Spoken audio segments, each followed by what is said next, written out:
This episode brought to you by How to Write Manga, your complete guide to the secrets of Japanese comic book storytelling. Available wherever fine ebooks are sold.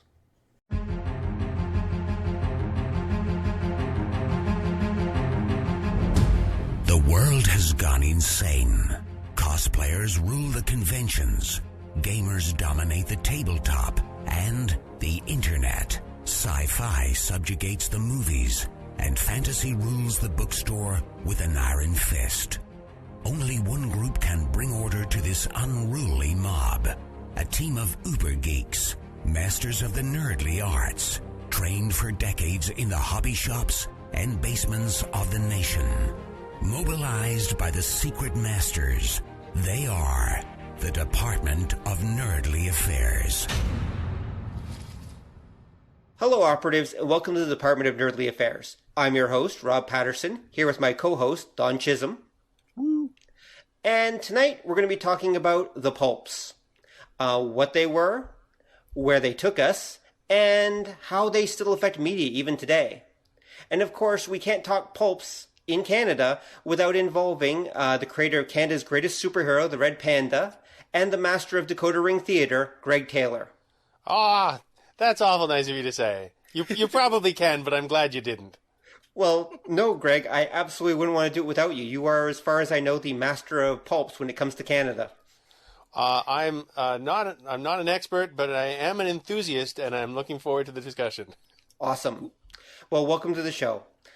All right, so I think we better start out by just discussing, what pulps are, because there may be a few poor, uninformed people that aren't actually familiar with what the heck we're talking about. So, Greg, can you give us a bit of background about what pulps are or were? On the spot? Yeah. There was a brief shining moment in the early part of the last century where cheap paper and affordable printing and the fact that human life was fairly cheap, especially that of writers, meant that everybody's hobby was reading. Mm-hmm. Everybody read for pleasure, everybody read all the time. Books were everywhere on a newsstand, beautiful, colorful covers and ridiculous subject matter and anything that was likely to grab your eye and keep it long enough to part you with a dime. And these were the pulps. It's a vast subject. There was, I've spent a lot more time with the hero pulps, but there were the Western pulps and the sports pulps and the aviation pulps, detective stories, science fiction really, came into a golden period through the pulps. The era lasted for decades. Yeah. And there's different parts that I know better and that other folks know better.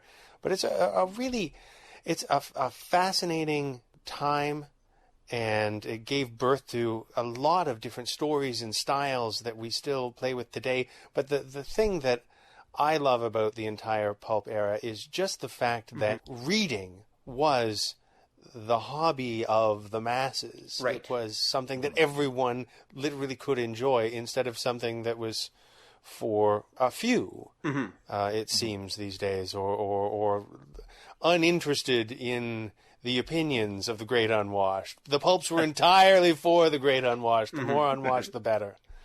At that time, weren't there also stories running in newspapers? Didn't the newspapers back then also run like some fiction as well? A lot did. It was just a legitimate use of ink. And as I say, cheap paper. Yeah. Was and now there were even then there were the pulps and there were the slicks. Okay. And the slicks were printed on much nicer paper. And that is where your high class fiction would be published. And if you were working in the pulps, you really probably wanted to also, be working in the slicks because they paid much better. Right. Of course. But that was a part of it. But there's also so many styles and characters, particularly the golden period of American detective stories. that began after World War II and carried it on right through the 50s. So many writers had their start there, or even there's a wonderful collection of the Western pulps of Elmore Leonard, who is much better known for crime fiction, but started out his career. He was an advertising executive working in Detroit for one of the big automakers, and he wanted to be a writer. And so he would get up at 5 a.m, and he would spend a couple of hours writing these Western stories, and then which he sent all over the country, and they were published in a lot. He's from Michigan. He didn't really necessarily have any great personal knowledge about the American West, but he knew the Western pulps were popular, and he'd read enough of them that he could, pass with some authority. And wonderful stories, many of which, like almost everything Elmore Leonard has done, have been adapted into movies time and again. But and then he went off to work, and came back and started it all the next day. So.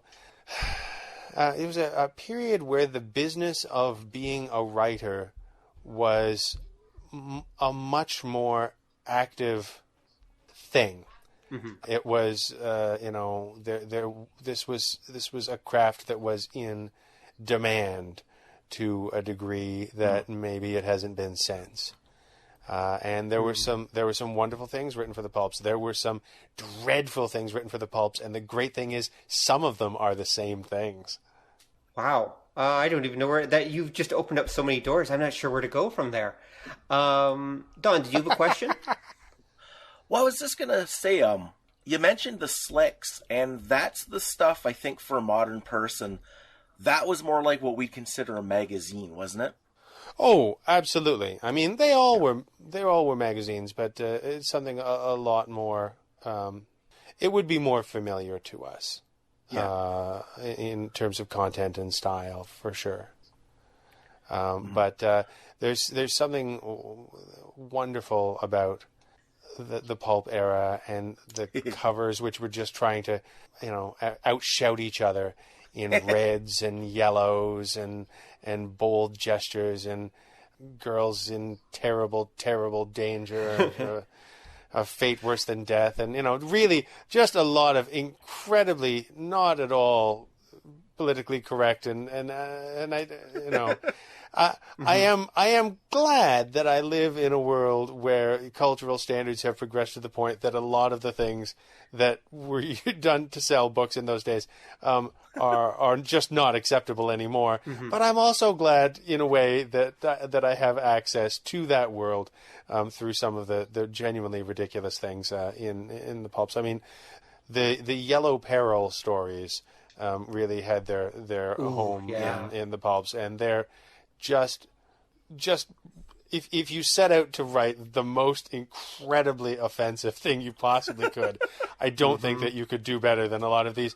But at the same time, when you examine them as this is a mass market thriller, a lot of them are like, yes, it's a damn good mass market thriller that makes me cringe with what an awful thing you've written. Right. So there's a lot of those mixed feelings when you get into the pulps, for sure. Oh yeah, definitely. Well, I mean, they had their sensibilities, and you have to take them as products of their time. It's true. Yeah. It's true, and be glad that we don't continue to live in that time. But even things that were not like a full-on Yellow Peril story, like in a lot of the hero pulps, when the hero would run up against various Oriental gangs or opposition, even in cases where the opposition was brilliant and given a great deal of credit, it still manages to be pretty deeply offensive right. at the same time. So there's no defending that aspect of it beyond to say that the stories and the guts of the idea of this is a good old-fashioned 60,000-word adventure novel. We take the protagonist, we heap tragedy upon him, and we just keep piling it up until the situation absolutely can't take any more, and then we burn it all down. And Right. and Yeah. that, in a nutshell, is what makes it go. Yeah. And that probably describes a huge percentage of the pulps, or at least the hero pulps. Yeah, to an extent. I mean, the one that I started reading a lot of, like a lot of people, is The Shadow, and for me, the relationship came from the character originated in the pulps, and after 7 or 8 years of being tremendously popular, became a radio show, which ended up becoming much better known, as these Right. things often do. The radio show retained certain key elements. But the pulp character of the Shadow is very, very, very different than the character that people know from the radio. I love both of them very much, but I discovered the pulp Shadow through the radio show, and that led me into that world of brother characters and imitators and others. And they all have their own virtues. The Shadow is the manifestation of a character that has really stayed with us. And I don't think he was the first, but he was one of the best in an era where, we think of the early days of the pulp era, or the meat of the pulp era being in the Depression years, where. Yes, anyone who's got a dime to spend on on a weekly novel, it's an element of luxury at that point. But it created that idea of a character for whom their superpower, if you will, was really just having money and resources, and being willing to use those resources for the betterment of society, as opposed to for their own self-interest. Is a very the world, as was known, had collapsed in a lot of ways, and in the wreckage and darkness of that period, the pulps and the hero stories created an element of light and of hope that people needed, and the Shadow. It was sort of the first mystery man whose identity was so mysterious that even the audience didn't know it, which is glorious. So that was wonderful. And a lot of the traditions that permeated through into other media, and that we know, the hero with his agents and operatives, and again, probably not the first. But definitely one of the greatest. And then on the other end of that, the Superman to his Batman, in a lot of ways, was Doc Savage, who was this very clean cut. Again, in an era where there were no superpowers. But he was brilliant and good at everything. That was his power. He was incredibly good at everything. And again, the helpers and operatives, and is very, very fondly remembered. And these things ran for years and years and years, and the sheer volume of material is incredible. And what's really incredible is that in a lot of the cases, they were driven primarily by one creator, which is really remarkable. And when you come to The Shadow, for example, that creator was a man named Walter Gibson, and who the Shadow novels were all published under the house name Maxwell Grant, because Street and Smith wanted to own the writer. And so if the writer was also a fictional character, then, any actual writer became inconsequential. And Gibson managed to work past that limitation by sheer force of his will. To my knowledge, he'd never really written fiction before. He'd written a lot of books on magic. He was very interested in magic, and he was a newspaper man. And somehow he wound up being engaged to write this first book about this character that they had as kind of a thin character sketch at that point. They didn't really know very much about him. And he wrote the first one, and they said, great, you can write the first year's worth. That'll be for novels. And Gibson, being Gibson, he said, "Wow, that's great. I can probably knock these out in a month or so, and then go on holiday." And so he did, and they said, "That's great, because the first one sold like crazy, so we're going to a monthly instead of a quarterly." And he's like, "Well, okay, the money's pretty good." So he wrote a bunch more to get ahead so that he could work on some other projects. And they said, "That's terrific. We're going to go bi-monthly." Or if I got that right, we're going to go every 2 weeks anyway. Wow, bi-weekly. Bi-weekly, there we are. Yeah. And they I always get semi-monthly, and anyway, it doesn't matter. Yep. And he was just churning these things out. He had traveled with 2 typewriters at all times because if one broke down, he didn't have time to stop to get it fixed. Right. He owned several world records for like sheer volume of words written over the course of a year, because he also would continue to write other things, which is baffling. Or he'd, if he he had 14 days to get this book written, so he'd write it in 9 and take some time off. So the Shadow novels tend to be set wherever he was at the time. If he went on holiday to Florida for a month, then you'd get 2 Shadow novels set in Florida. If he was spending time going back and forth to Washington, D.C., you'd have an era where the Shadow was going to Washington, D.C. all the time, because I think he's looking out the train window and writing what he sees. Right. But within that, there's lovely, lovely, adventure stories.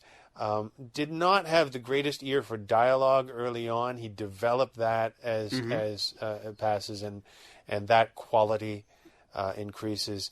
But he had, because there was this character that we didn't really know anything about, the mystery man whose identity was so mysterious that even the audience didn't know his name.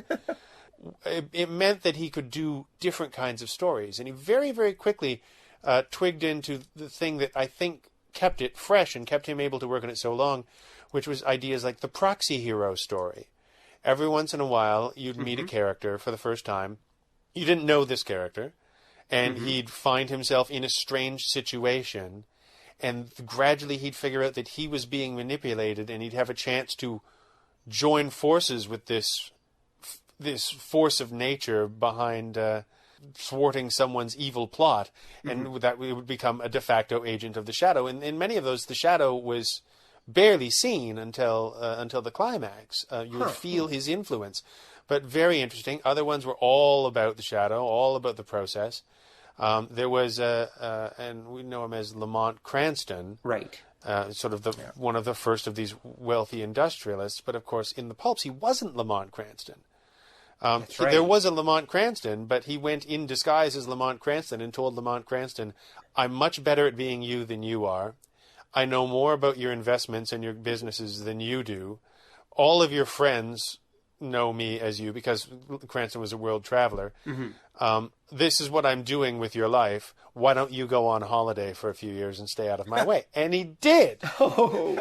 So he would just, and then every once in a while he'd have to assume another identity because Cranston would come home for a while. And it wasn't until 1937, right before they were about to start the radio show, which was going to, for simplicity's sake, cement the real identity as being Lamont Cranston. That the Pulp said, and Gibson said, "Yeah, to heck with that," and had him come out as lost aviator Kent Allard for no reason. Right. Okay. And they gave him the whole backstory, and he sort of just sits down and explains this to one of his aides. For again, dramatically within that particular issue, there's not much reason, but it's just like, well, we're going to do this because, and the Allard thing was quite, and he bounced back and forth between. But even then, there were other identities that he used, and then gradually they kind of got tired of the Kent Allard thing, and eventually just stopped using it altogether. But they kept Lamont Cranston around to the end. But there were so many others that would take things to other extremes. There's the Spider, and in the Spider, you look at the covers and you can see that they're trying to cut the Shadow's grass a little bit because he's in the slouch hat. He's got a bit of a cape. He's got a domino mask, so it's a little bit different. It's sort of the very classic mystery man look. Within the stories, that's not what the character looked like at all. He would make his face up and put in like false teeth and make himself look like a hideous monster. He's the spider, the master of men. But again, it was Richard Wentworth. He was a wealthy man who had taken on fighting crime and injustice, and sort of the great hope of that period was that there was no imagining of superpowers. The superpower was having the resources to do good and choosing to do good instead of looking after your own self-interest was seen as such a rare quality. It was effectively a Superman. But in the Spider novels, the villains were so fiendish. You always knew what the villains in the Shadow novel were doing. They were trying to make some money. They were trying to steal something. They were trying to swindle someone out of their inheritance. In the Spider's New York was not a place where you wanted to live. It's like sort of contemporary Gotham. Where it's just like, is every villain in town like a complete psychopath who murders people by the thousands? Because this is nuts. The tragedy level is just cranked up to 11. They're great stories, but they're exhausting because every single part is just dripping with, they're so violent. And, the entire city's being held hostage by, one to another. So they're great, but it's like you have to go away and read something else for a while after 2 or 3 of them because you just need a shower after reading them. Okay. you do because it's or just to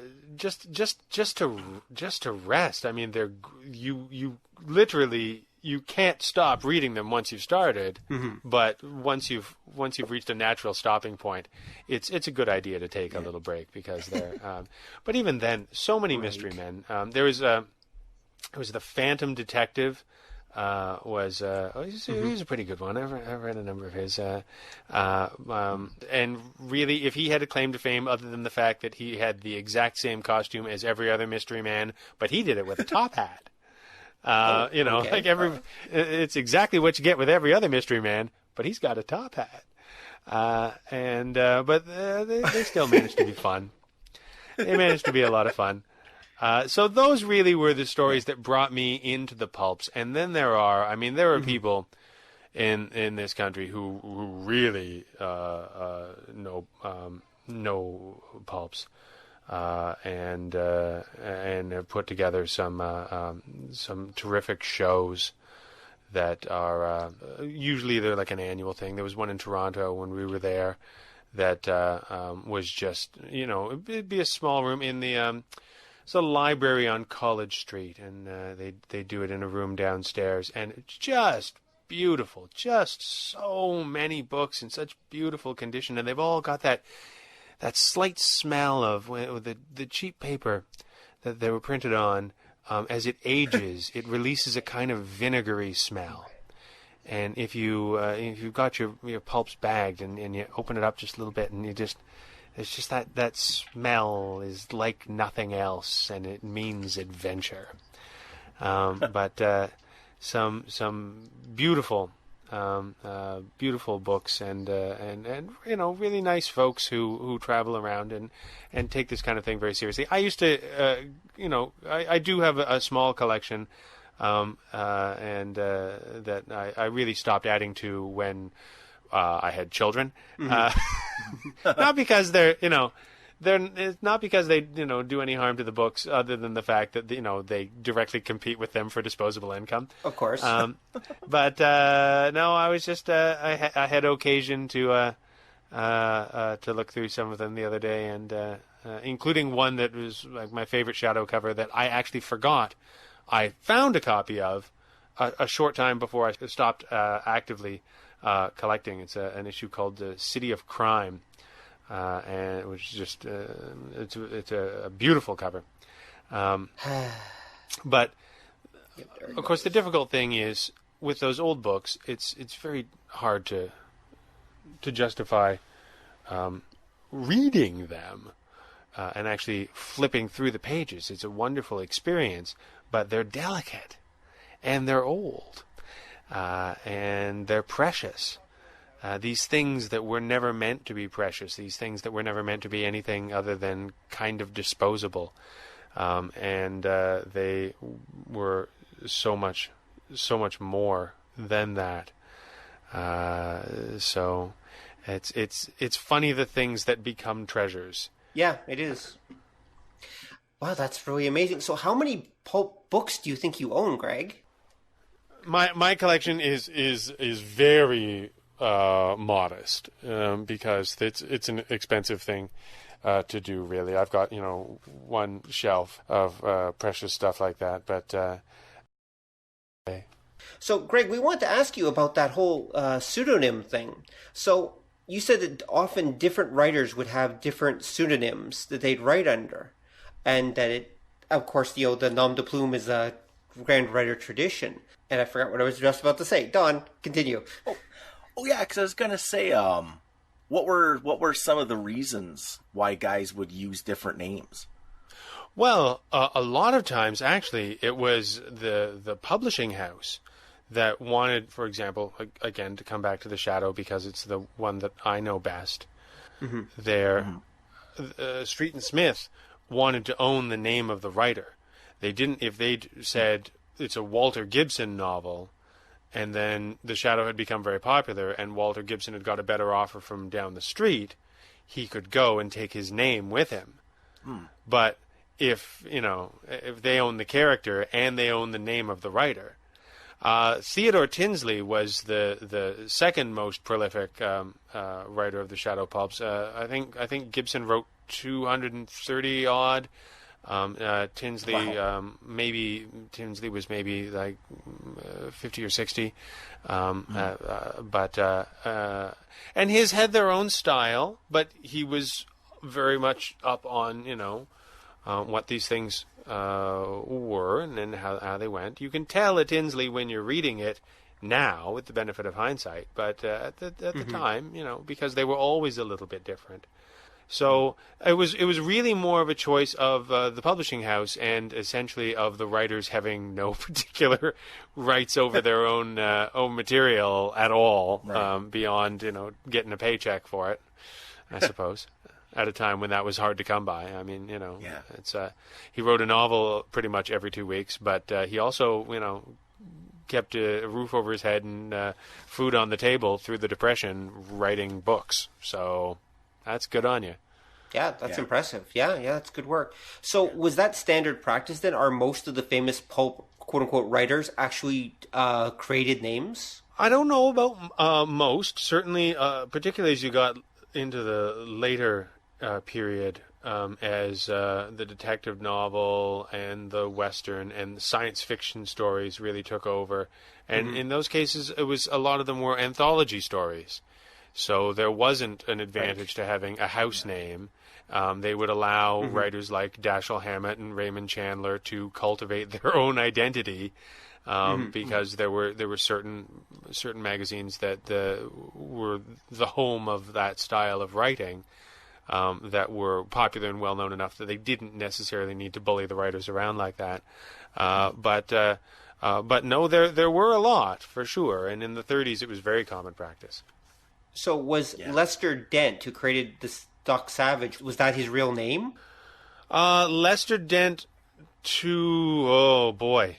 If you don't know, it's okay. I believe, and you might want to Google this before you know, but no, I think that's a made up name as well. Okay. And that he was actually also written by a number of guys. Again, one principal writer.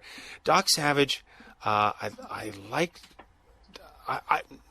I always wanted to like Doc Savage more than I did, and it was again, he was the man who's. Yes, he was the light to the Shadow's dark, both Street and Smith, and they're often, compared to made out to be the Batman and Superman of their era in that way. But Clark Savage Jr.'s power was that he was good at everything. There was no superpower. He was just, the peak human physical and mental condition.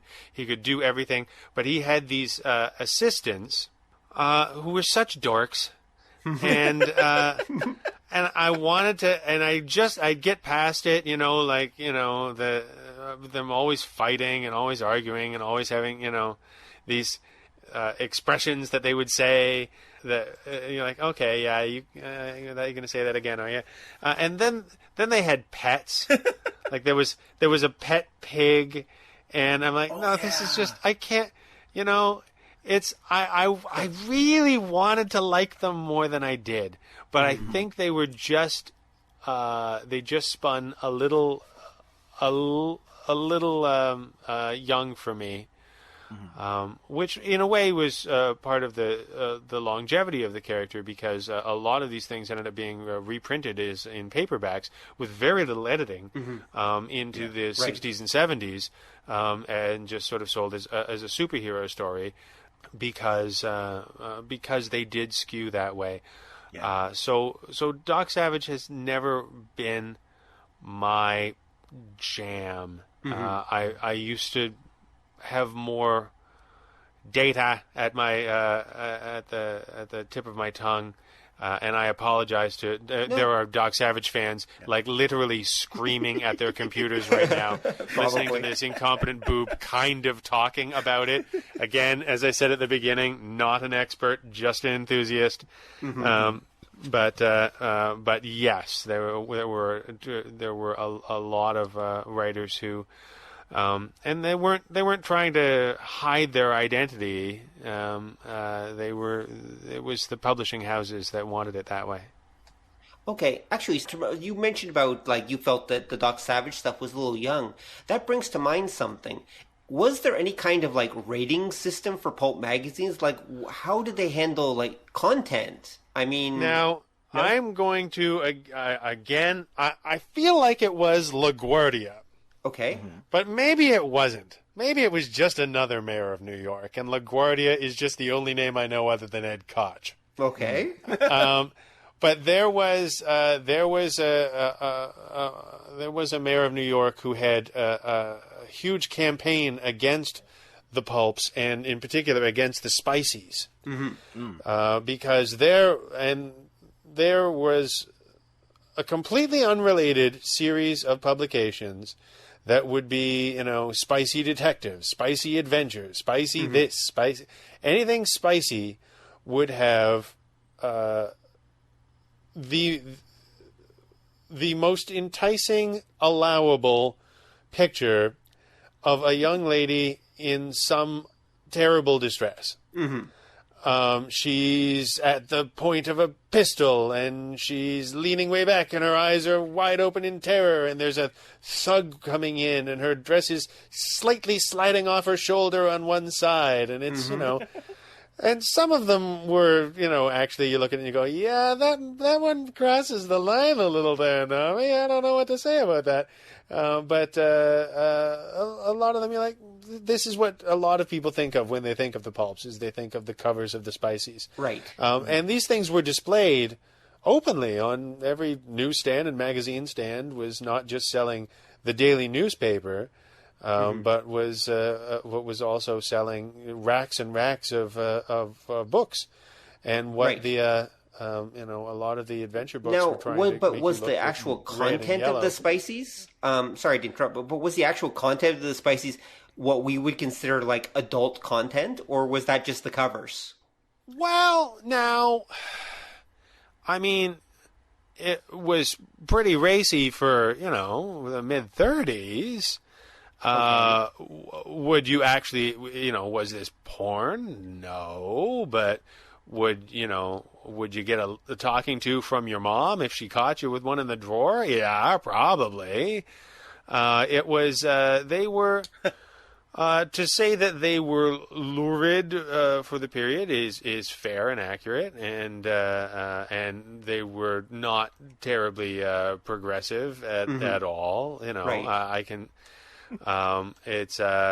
They hover right around the Yellow Peril books in terms of their, it's definitely a part of the era. and you can't pretend that it's not there. And there are people still who are, right into the covers, and they're beautifully painted. Like, oh my gosh, the original artwork on any pulp cover was incredible. They had there is a museum that is built around surviving pulp art, a museum or exhibit that does some touring. And some of the stuff that survives is fantastic, and you look and you go, wow, I'm so glad that made it. But then there are other times, like they cleaned out the storerooms at Street and Smith when they were closing down by taking everything out and putting it at the curb. And that happened. And Wow. A lot of folks just took stuff home who worked there as a souvenir. And then there were other folks who literally picked them up off the curb and carried them away. But at that point, nobody really wanted them. They didn't even think about it. And they're stacked up like cordwood waiting for the trash man to come. And it's a tragedy because this was brilliant and beautiful artwork. Again, not unlike the work that the writers were doing. It had to be fast. It had to fit a formula. But that doesn't mean that it was not also good work. Right. Yeah. And certainly in terms of form and iconography, we still feel its influence in the way that we would compose an image in a comic book or in films that derive from that tradition. A lot of this can be traced to the motion and the energy of the artists working for the pulps. So yeah, the Spiceys, they were a thing, and when I meet someone who's super into them, I don't judge, but at the same time, you sort of not exactly progressive. Yeah, it's true. Yeah. So back to my part of my earlier question. So LaGuardia, we'll assume it's LaGuardia, campaigned against the Spiceys. Yeah, it was, and it was a big campaign, almost like a temperance campaign of trying to get the Spiceys off the racks or get them covered up. But there wasn't much that could really be done. Because they weren't breaking any laws. And you can argue that, sexy dames is speech too when you're talking about free speech. It didn't work out that well for him, but there's a lot of time and energy. Well, okay. Well, it kept him busy, I guess, and it looked good on the campaign. That's exactly right. I think that's what it was about more than anything else was an attempt to look morally upstanding. But again, I base this on some pretty sketchy knowledge of New York politics at the time. So, grain of salt there. Okay. So, Don, you had a question? I was going to point out, because you've mentioned that a few times that they were the pulps were a product of their time. And I think that's interesting, because if you go kind of to the pre-pulps, like, say, the Penny Dreadful era, the late 1800s and that, when you had the advent of the newspaper as well, there wasn't a big difference between them. Like, they would do newspaper stories that used the same language and the same imagery that a lot of, say, the pulp detective stories would later on. A lot of them used the same imagery and the same ideas, because you had, the best example would be Jack the Ripper, that the London papers were presenting him using the same language and imagery that a lot of the pulp detective stories and that would use just a decade or so later. Well, for sure. I like to remind people when they're looking down their nose at the pulps that Charles Dickens was a pulp writer. Like the man got paid by the word, and his and sometimes you can tell. Oh yeah. And like Little Nell wasn't dying for that long for no reason. It's because people were grabbing those issues out of each other's hands to see, oh, please, Mr. Dickens, don't kill poor little Nell. And it was serialized and a different format, but it was the same kind of thing. Like, you're creating fiction for a mass audience on a scale that we would only see, not even with television anymore. I think really only with movies, because television has become so fragmented, like the music industry, that maybe the only thing that has that sort of potential for universal reach is film. And that's something that changes from era to era. There was a time when if you were watching Jack Benny, you could be, or listening to Jack Benny before that, you could be fairly certain you were enjoying this experience with a plurality of Americans. And there isn't really something for day and date that has that exact same kind of impact. But for a while there, it was reading, and that is something that is magical, and something that I don't think is impossible to recreate on some scale. I think there are genres that the publishing industry has walked away from. I think there are readers that the publishing industry has walked away from, and that it has, in certain sectors, become a little rarefied and a little precious and a little very interested in itself. Yeah. And it can be a product of the environment, where you can say, well, if this is how everyone is going to treat us, we may as well just be that way. But, you see commentary that suggests that, well, men don't really read. I say, well, are you writing anything that we might like to? To suggest that there are audiences that you can't reach, suggests that maybe you've given up trying. And that's, take that for what you will. Again, not an expert, just an enthusiast. But that is how I feel sometimes. Well, it makes sense, because that's if you look at the internet, no matter what you can think of, no matter the medium, no matter the genre, right now somebody's producing new versions of it. Usually involving porn. Well, yeah, sometimes, for certain. Yeah, it's true. There might be some naked pictures on the internet. There might. There might be a few. But there's also, scintillating conversations like this floating around on the internet. So it true. definitely, it has some value as well in all that sea of boobies. I just said sea of boobies in a conversation. Yes, you did. Congratulations. I'm going to call that a good day's work. Absolutely. Okay, so let's move forward then. So, Greg, how do you think that the pulps have affected modern media? Like, how do you think that the pulps have been carried on through time, I guess you could say, to the modern era? Well, the thing that carries through, I think, the most strongly with a direct link is science fiction.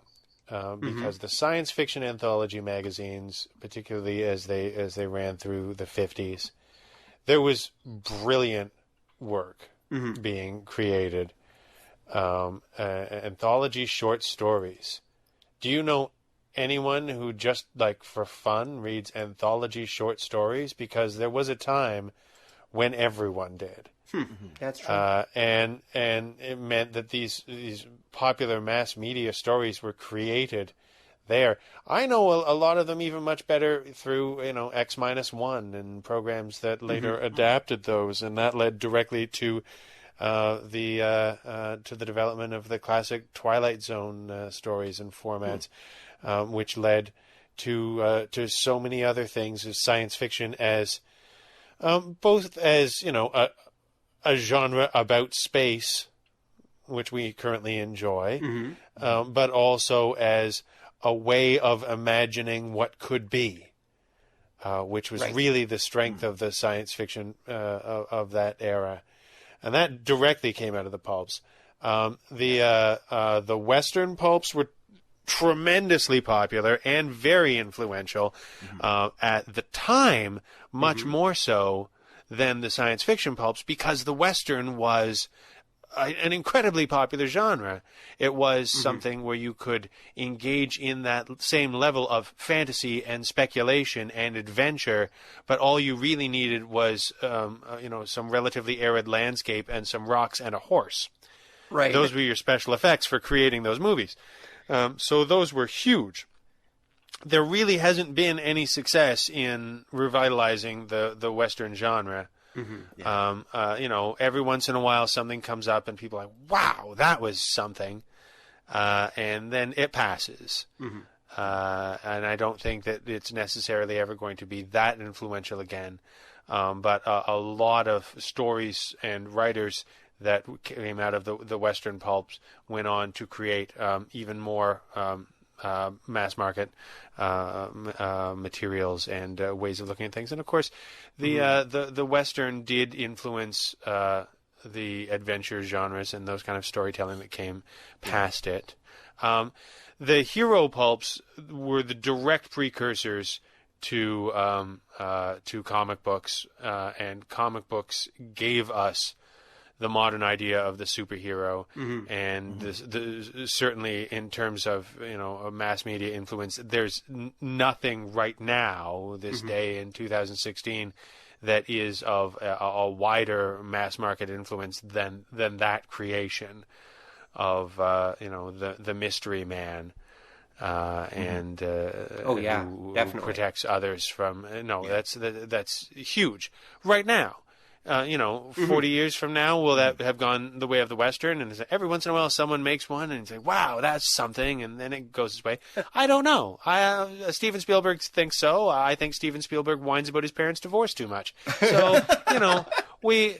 Opinions vary. Certainly nothing lasts forever. But Stephen, I don't really mean that, buddy. You're my baby. And honestly, I cried at E.T. I still do. But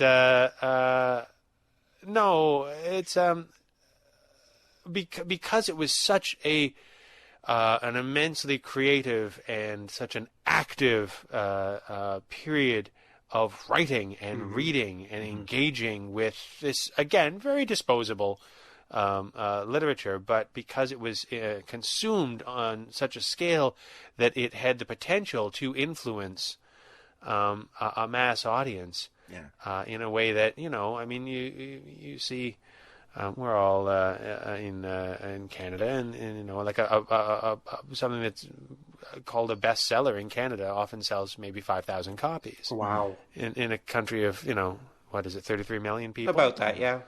So some sell more, obviously, but that's sort of a minimum threshold, and you can't influence more than 5,000 people with those kind of sales numbers. So it's but in those days, the writing and reading was something that was enjoyed in just such a different way that it continues to have echoes and repercussions, and things are reinvented that people don't realize what they're reinventing anymore. Right. And that's okay, because it was never meant to be precious. I feel funny when I take a pulp magazine out of its protective Mylar bag, and I'm like, wow, this was never supposed to still exist. This is from 1934, and it cost 10 cents, and and there was another one just like it came out 2 weeks later. It's ridiculous that this still exists, but I'm glad that it does. It's wonderful. Me too. Yeah, because the one thing I think the pulp era, especially like the golden period of it, the best part was everybody was just going gonzo, and there was absolutely no self-consciousness about anything. No time. Yeah. Yeah. Well, rewrites? What are you, crazy? Well, that, yeah, like you said about the spider, like every villain was threatening thousands of people because you were always trying to be bigger and flashier than the last story. And I find nowadays, especially with like the nerdly arts, they're held back a lot because there's always this, no, we have to make it plausible and it ties in with this continuity. And oh no, the people on the internet will be upset. There was also, yeah, you're right. There was always very much a sense of everything was kind of self-contained. Mm-hmm. There are very, very few stories throughout the run of the Shadow where it's effectively like a kind of like a two-part. Mm-hmm. One leads into another. There are a handful of villains who came back. Mm-hmm. More than once. I have two of the maybe 5 or 6 issues that Shaiwan Khan appeared in, and both of the Wasp. Mm-hmm.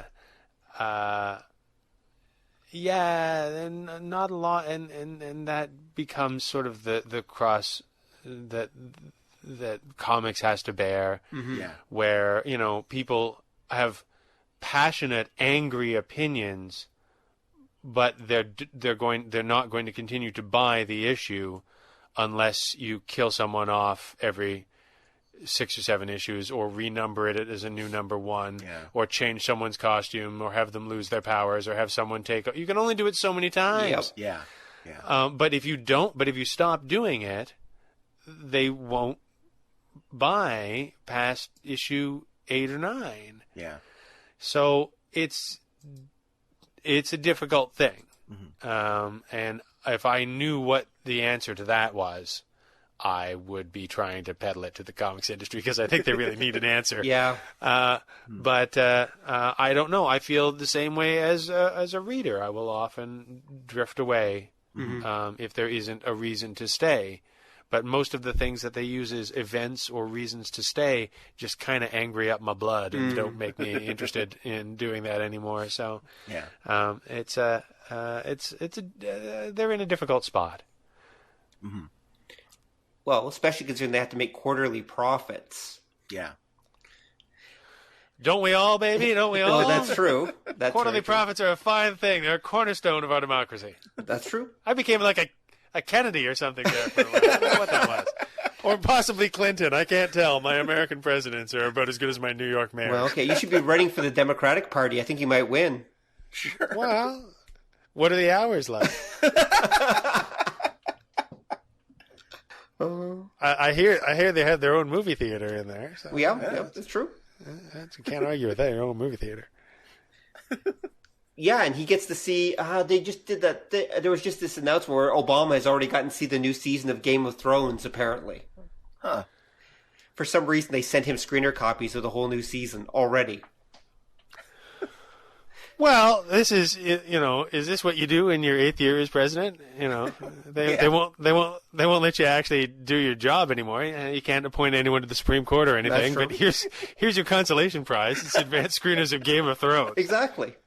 And a copy of our home game. There we go. Thank you, sir. That'll do perfect.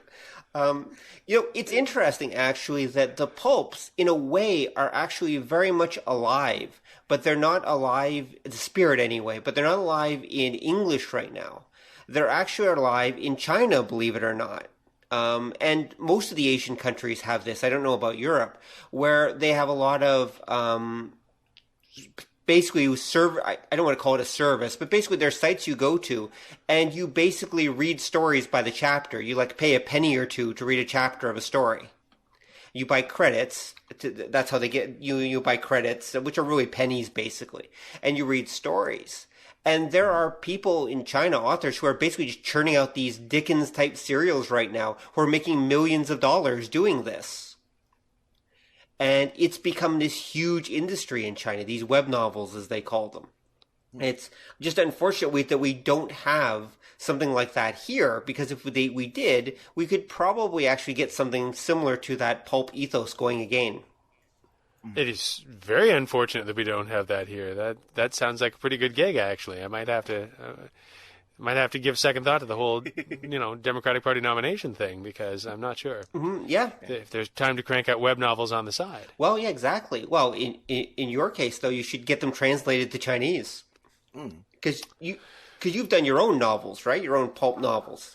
I have a feeling that, having these things translated into Chinese would probably wipe out most of the profit margin. I haven't costed this. I really just heard about this just now. Right. But I'm going to go out on a limb and say that's probably not going to make me a lot of money. But especially, I'm not sure how I would go about doing that. Well, okay, fair enough. But yes, I wrote some adventure books in the tradition of the hero pulps and things for some of the characters I've created for Decoder Ring Theatre, and that was so fun to do. Oh, I bet it was. So enjoyable. I intended to do one and ended up doing 4, and that doesn't sound like a lot next to Walter Gibson or anything, but I was also at the time, writing and producing a full cast audio drama every 2 weeks, so for like 10 years. So so take that, Walter. You is my brother in arms, baby. Yeah. That absolutely. If anything, I think you have greatly contributed to a love of the pulps for many modern podcast listeners. I think that, many of them are only just become aware of the pulps because of Decoder Ring Theatre. Yeah. I hope so. That would be a lovely legacy, to be able to give some further exposure, and in so doing some new life to characters and creators who have inspired me so much and given me so much pleasure with their creations, that it inspired me to take up the torch. That would be, that's a nice thought. Thank you for that. Yeah, no, absolutely. I truly believe that. So actually, I should ask you then, so what is the future for Decoder Ring Theatre? I know that the Red Panda has sort of ended. What do you plan on adding any new characters to your roster or anything like that? I don't know. I mean, the Red Panda is doing its thing, and I often I'm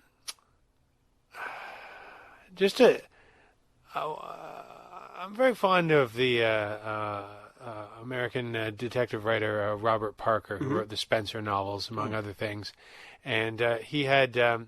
And I haven't read his Western books, but there was he wrote had sort of started in on a series there later in his life, and one of the last things that I read, sort of updated on his site, was that he had no plans to write more about them, but he wouldn't like not writing more about them, so he imagined he would eventually. And I think a few weeks later he died. Ooh. So I don't want to make any sort of pronouncements that would prompt any kind of an ironic repeat of that fate. Oh, naturally, yes. Naturally, I'm a very cautious man in that regard. But I wouldn't like not writing about Kit and Gus again.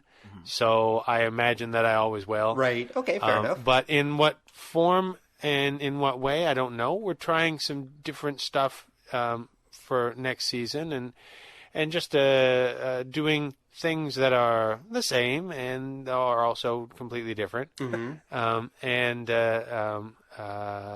working on some video comic projects and things like that I hope that our audiences are going to enjoy.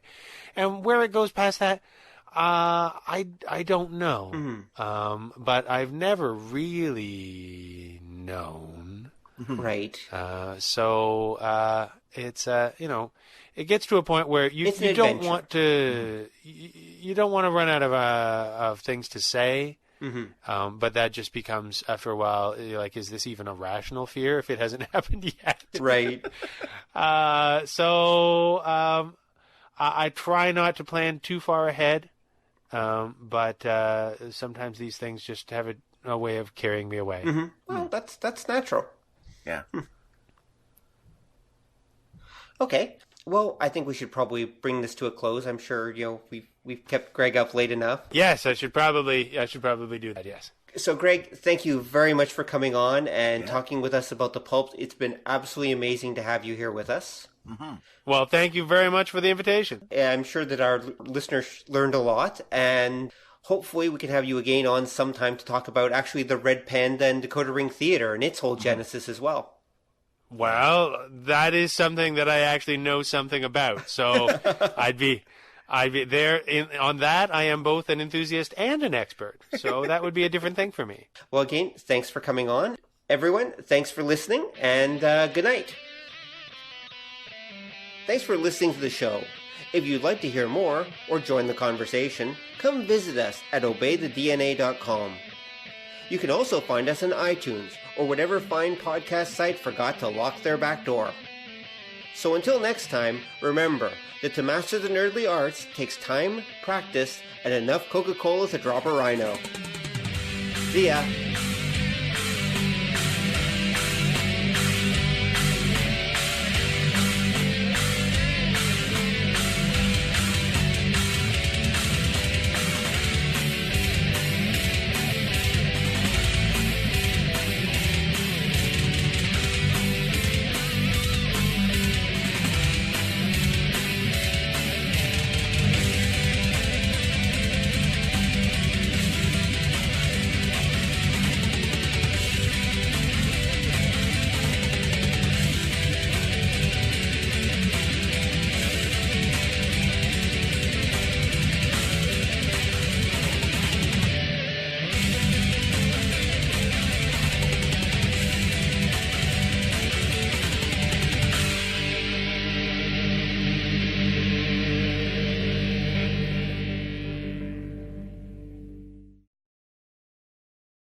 Come on over and join the conversation at obeythedna.com, where you will find show notes and more.